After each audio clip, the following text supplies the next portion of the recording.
ചലച്ചിത്ര നടി ഹണി റോസിന്റെ അധിക്ഷേപ പരാതിയിൽ ജാമ്യം ലഭിച്ച ബോബി ചെമ്മണ്ണൂർ ഇന്ന് പുറത്തിറങ്ങാൻ സാധ്യത.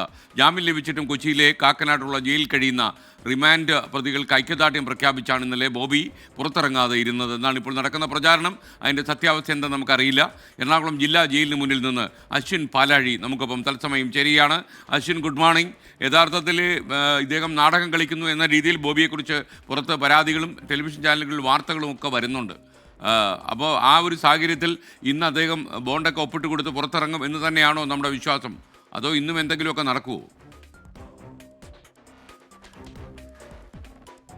S Ken, very good morning. ഇന്നലെ വലിയ നാടകീയ രംഗങ്ങൾ ജയിലിന് പുറത്തും അകത്തും നമ്മൾ കണ്ടതാണ്. എന്തായാലും ഇന്ന് അത് എന്താകും എന്നുള്ളതാണ് അറിയേണ്ടത്. ഇന്നലെ നിരവധി ആളുകൾ, നൂറുകണക്കിന് ബോച്ചെ ആരാധകർ ഇവിടെ സ്വീകരിക്കാൻ എത്തിയിരുന്നു. ഒപ്പം men's association, all Kerala men's association ബോച്ചയെ മാലയിട്ട് സ്വീകരിക്കാനുള്ള തയ്യാറെടുപ്പുകളോടുകൂടിയാണ് വന്നത്. എന്നും ബോച്ചയ്ക്കൊപ്പം എന്നുള്ളൊരു ബാനർ ഉയർത്തിയായിരുന്നു അവർ ഇന്നലെ ഈ ജയിലിന് മുന്നിലൊക്കെ തടിച്ചുകൂടിയത്. എന്തായാലും നമ്മളറിയാം, അദ്ദേഹത്തിൻ്റെ അഭിഭാഷണമൊക്കെ സംസാരിക്കുമ്പോൾ അദ്ദേഹം പറയുന്നത് ഈ ജയിലിനുള്ളിൽ ബോണ്ട് ഒപ്പിടാതെയൊക്കെ പുറത്തിറങ്ങാൻ കഴിയാത്ത, ഈ പണം കെട്ടിവെക്കാനാകാതെ സാങ്കേതിക കാരണങ്ങൾ കൊണ്ടൊക്കെ പുറത്തിറങ്ങാൻ കഴിയാത്ത തടവുകാർ നിരവധിയുണ്ട്. അവർക്കൊക്കെ ഐക്യദാർഢ്യം പ്രഖ്യാപിച്ചുകൊണ്ടാണ് താൻ ഈ ജയിലിൽ കഴിയുന്നത് എന്നുള്ളതാണ് അഭിഭാഷകരോട് ബോബി ചെമ്മണ്ണൂർ പറഞ്ഞിരിക്കുന്നത്. എന്തായാലും അതാണോ സത്യാവസ്ഥ എന്നൊന്നും നമുക്കറിയില്ല. അദ്ദേഹം പുറത്തു വന്ന മാധ്യമങ്ങളെ കാണുമായിരിക്കും ഒരു പക്ഷേ ഇന്നലെ ഈ പബ്ലിസിറ്റിക്ക് ഒരുപാട് ആഗ്രഹിക്കുന്ന ആൾ കൂടിയാണ് ബോബി ചെമ്മണ്ണൂർ. ഇന്നലെ ജയിലിൽ ഇറങ്ങുന്ന സമയം എന്ന് പറയുന്നത് മകരവിളക്കായിരുന്നു. എല്ലാ മാധ്യമങ്ങളിലും അത് തത്സമയം കാണുന്നു. ജയിലിൽ നിന്ന് ഇറങ്ങിയാൽ അതൊരു വാർത്തയല്ലാതായി മാറുന്ന, അല്ലെങ്കിൽ തത്സമയം ഒന്നും കയറാൻ കഴിയാതിരിക്കുന്ന ഒരു സാഹചര്യം ഉണ്ടായിരുന്നു.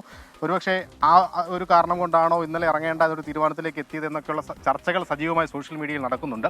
എന്തായാലും ഇന്ന് ഇദ്ദേഹം ഈ ജാമ്യത്തോട്, അല്ലെങ്കിൽ ജയിലിൽ നിന്ന് പുറത്തിറങ്ങുന്നതോട് നിസ്സഹകരണം കാണിക്കുന്നത് കോടതിയെ അറിയിക്കും പോലീസ്. അതോടൊപ്പം ഇന്ന് കൂടുതൽ ആളുകൾ ഒരുപക്ഷെ എത്തിയേക്കാം, അദ്ദേഹത്തെ സ്വീകരിക്കാൻ എത്തിയേക്കാം എന്നുള്ളതാണ് പറയുന്നത്. ഇന്നലെ ഈ അവരുടെ എത്തിച്ച എന്നും ബോച്ചയ്ക്കൊപ്പം എന്നുള്ള പ്ലക്കാർഡുകളൊക്കെ അവരിവിടെ ഉപേക്ഷിച്ചല്ല മാറ്റിവെച്ചിട്ടാണ് പോയിരിക്കുന്നത്. ഒരുപക്ഷെ ഇന്നലെ എത്തിയതിനേക്കാൾ കൂടുതൽ ആളുകൾ തയ്യാറെടുപ്പുകളോടുകൂടി അദ്ദേഹത്തെ സ്വീകരിക്കാൻ എത്തുമോ എന്നുള്ളതൊക്കെ പ്രധാനമായി അറിയേണ്ടതാണ്. എന്തായാലും ഒരു 10 മണിയോടുകൂടി ഇന്ന് ബോച്ചെ പുറത്തിറങ്ങുമോ എന്നുള്ള കാര്യത്തിൽ ഒരു തീരുമാനമാകും. Thank you Ashwin Palazhi.